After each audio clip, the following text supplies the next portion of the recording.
Hi guys, शुभ प्रभात। आप सभी को बहुत बहुत स्वागत है मेरे इस चैनल हिंदी प्लेटफॉर्म पर। अगर आप इस चैनल को सब्सक्राइब नहीं किए हैं, सबसे पहले सब्सक्राइब कर लें, लाइक और कमेंट करें और अधिक से अधिक शेयर करें। आपको इस चैनल पर हिंदी और व्याकरण से संबंधित वो हर एक मटेरियल आपको मिल जाएगा जिसकी आपको बड़ी बेसब्री से तलाश है। तो आज हम लोग class 10th CBSE board Hindi B का बड़े भाई साहब का अध्ययन करेंगे, जिन्हें लिखा है प्रेमचंद ने। सबसे पहले जानते हैं हम थोड़ा सा प्रेमचंद के बारे में कि प्रेमचंद क्या था। प्रेमचंद का जन्म बनारस के लम्ही गांव में 31 जुलाई 1880 को हुआ था और इनकी मृत्यु 8 अक्टूबर 1936 में हुआ था। इनका वास्तविक नाम धनपत राय था। दैट मीन्स बचपन में इन्हें लोग धनपत राय के नाम से बुलाते थे। इन्होंने उर्दू में नवाब राय के नाम से तथा हिंदी में प्रेमचंद के नाम से लेखन कार्य किया। इनकी उर्दू में प्रकाशित उनका पहला कहानी संग्रह सोजे वतन, जिन्हें अंग्रेज ने जब्त कर लिया था। प्रेमचंद स्कूल में मास्टरी, इंस्पेक्टरी, मैनेजरी की नौकरी करने के अलावा इन्होंने हंस और माधुरी जैसे पत्रिका में संपादन कार्य भी किया। अपने जीवन का कुछ समय उन्होंने फिल्म नगरी बम्बई में भी इन्होंने बिताया, लेकिन वहाँ पर उन्हें कुछ ज़्यादा मज़ा नहीं आया। कुछ ही दिनों के बाद वहाँ से वापस चले आया। कि आपको एक बात बता दें कि उनकी कई ऐसी रचनाएं हैं जिन पर यादगार फिल्में भी बनाई गई हैं। प्रेमचंद को उनके रचना साहित्य के कारण उन्हें कथा सम्राट और उपन्यास सम्राट भी कहा जाता है। उनकी सभी कहानियाँ मानसरोवर जो 8 खंडों में संकलित है, उनमें सभी कहानियों को संकलित कर दिया गया है। उनके प्रमुख उपन्यास गोदान, गबन, प्रेमाश्रम, सेवा सदन, निर्मला, कर्मभूमि, रंगभूमि, कायाकल्प, प्रतिज्ञा और मंगलसूत्र जो अपूर्ण है, इनकी प्रमुख रचनाएं हैं। तो आपने अभी जाना प्रेमचंद के बारे में, जो प्रेमचंद कौन थे, इनकी कौन कौन सी रचना है, तो इन्हें ज़रूर आप लोग याद कर लेंगे एक एक बातों को। इनका जन्म, इनकी मृत्यु, इनके बचपन का नाम, इनकी रचना जो मैंने बताया है। ओके, अब चलते हैं बड़े भाई साहब के पाठ के जो एक रूपरेखा होता है, मुख्य बिंदु किस पर बात करनी है हमें, तो इस पर हम बात कर लेते हैं। इस पाठ में एक बड़े भाई साहब हैं और एक छोटा भाई है। हालांकि बड़े भाई भी कोई बहुत बड़ा नहीं है, लेकिन वो अपने घर में एक छोटे भाई से बड़े हैं, ठीक है ना, जो उनसे 5 साल बड़े हैं, ठीक है, लेकिन क्लास में केवल 3 क्लास आगे है उनसे। परिवार में बड़ा भाई होने के कारण उन्हें सबसे बड़ी आदर्शात्मक अपेक्षाएं की जाती है।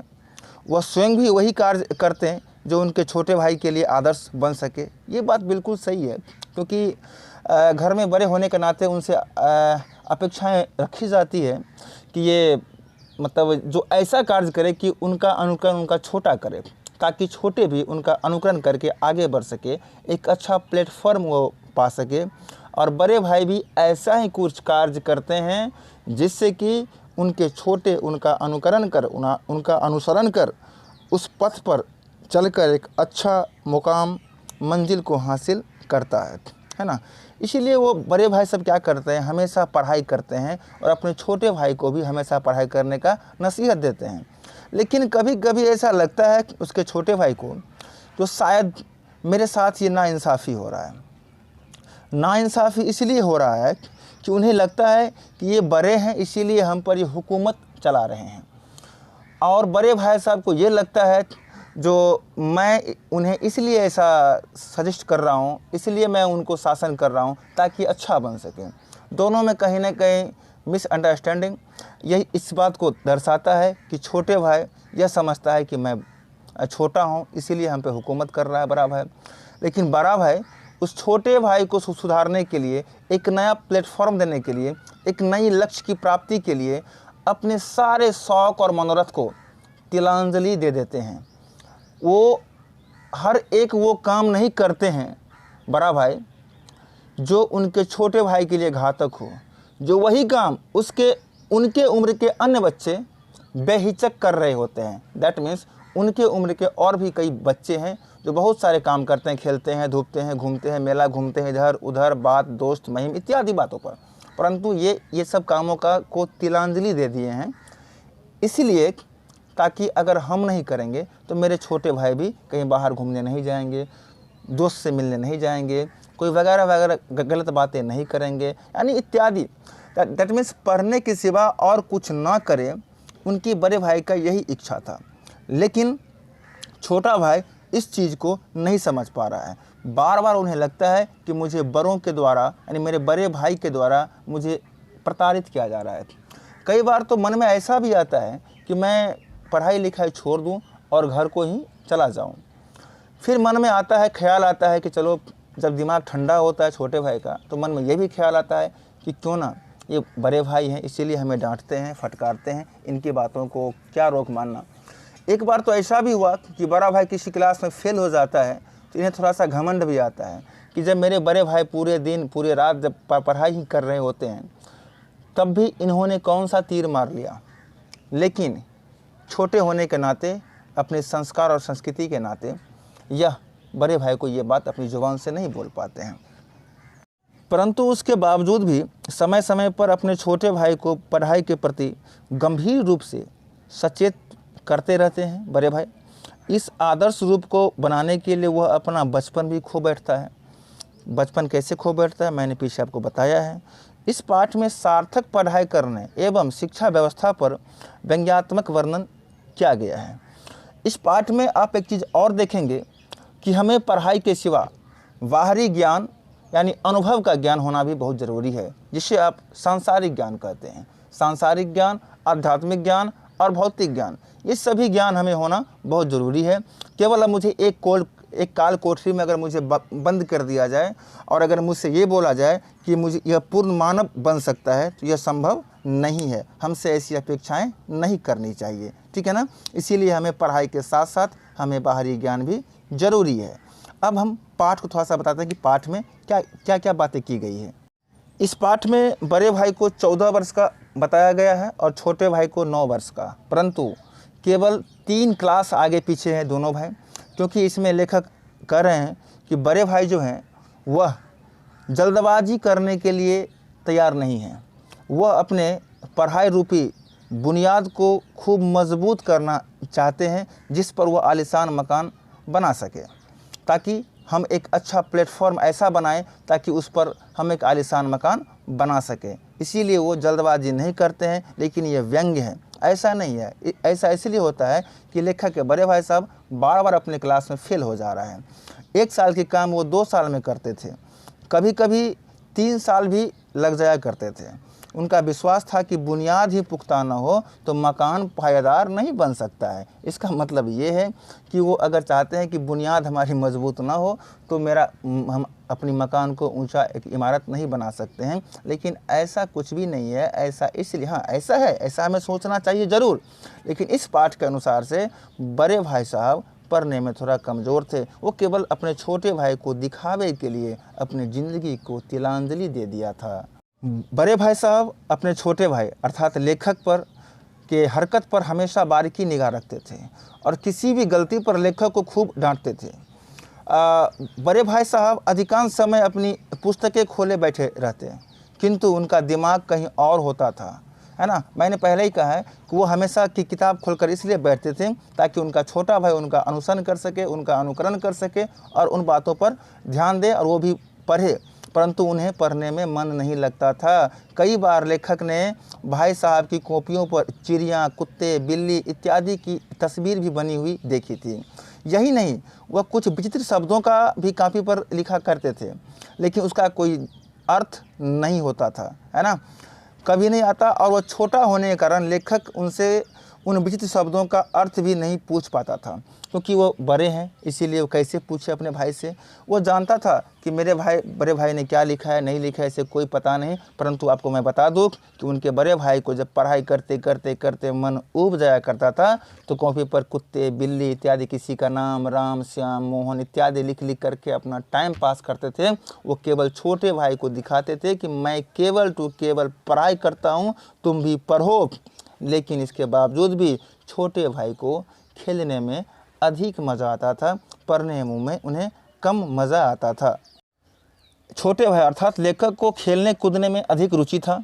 वह अवसर पाते ही हॉस्टल से बाहर निकलकर खेलने के लिए मैदान में चले जाते थे। गप्पे मारना, खेलना, इधर उधर घूमना, दोस्तों के साथ बैठना इत्यादि गतिविधियों में संलिप्तता इनकी देखी जाती थी। लेकिन जब वो घर को वापस आते तो उन्हें इस बात का डर ज़रूर था कि बड़े भाई कहीं मेरे पैरों की आहट न सुन ले, इसीलिए वो पैर को चुपके से आते थे ताकि मेरी पैरों की आहट मेरे बड़े भाई ने कहीं सुन न ले। लेकिन अगर बड़े भाई ने कहीं देख लिया तो उनके मुख पर एक ही प्रश्न हुआ करता था कि कहाँ थे, कहाँ थे। इतना सुनते ही लेखक का रूह कांप जाता था। इसके बाद बड़े भाई साहब ने उपदेश देना चालू हो जाते थे। छोटे भाई चुपचाप सुनते थे इस बातों को, लेकिन बड़े भाई होने के नाते उनको समझाना अपना फ़र्ज और कर्तव्य समझते थे। बड़े भाई साहब जब उपदेश दिया करते थे जिसमें इस बातों पर जोर होता था कि अंग्रेजी जैसे विषय को पढ़ना समझना आसान नहीं है, यह जानते हुए भी कि लेखक अपना समय खेलने कूदने और गप्पे मारने में लगा देता है, वो लेखक को इस बात के लिए हमेशा लताड़ते थे कि यदि उसे पढ़ने में रुचि नहीं है तो वह घर क्यों नहीं चले जाते, दादाजी की मेहनत की कमाई को बर्बाद क्यों कर रहा है।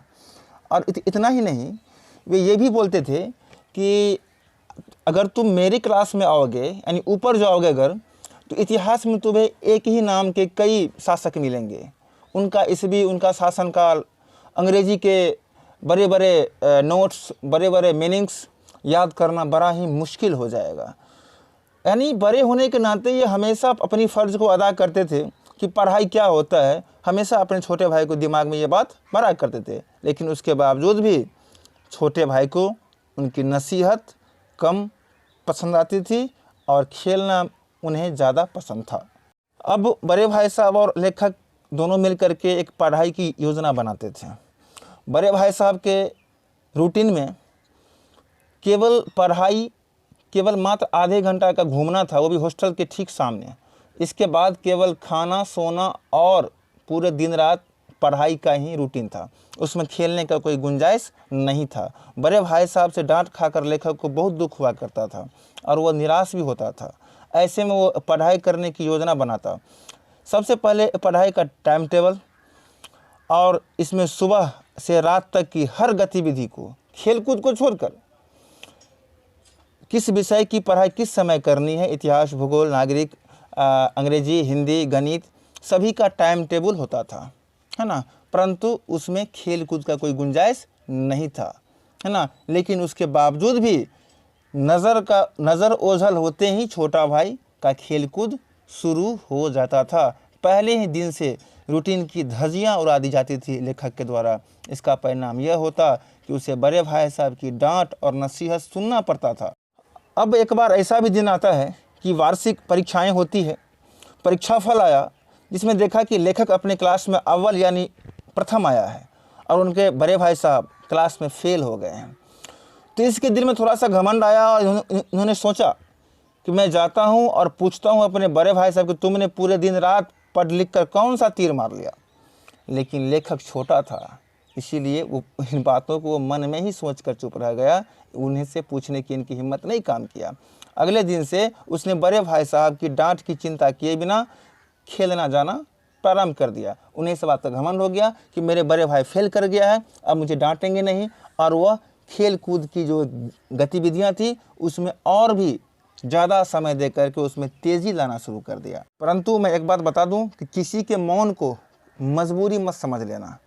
जैसे छोटे भाई ने अपने बड़े भाई साहब के मौन रहने का मजबूरी समझकर उसका फ़ायदा उठा रहा है कि वो अब पढ़ाई लिखाई में कम समय दे करके खेल कूद में अधिक समय दे रहा है।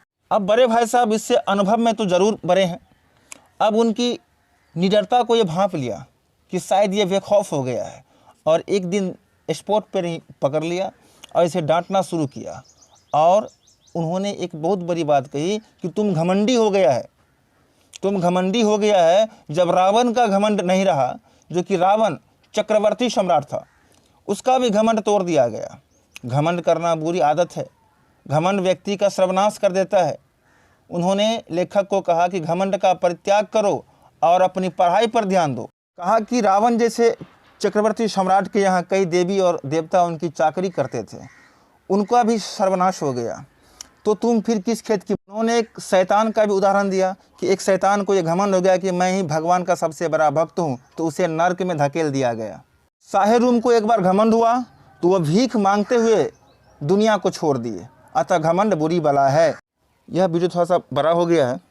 अब इस बड़े भाई साहब का जो बाकी भाग है वो मैं आपको पार्ट 2 में दूंगा, तो पार्ट 2 देखना ना भूलें। नमस्कार।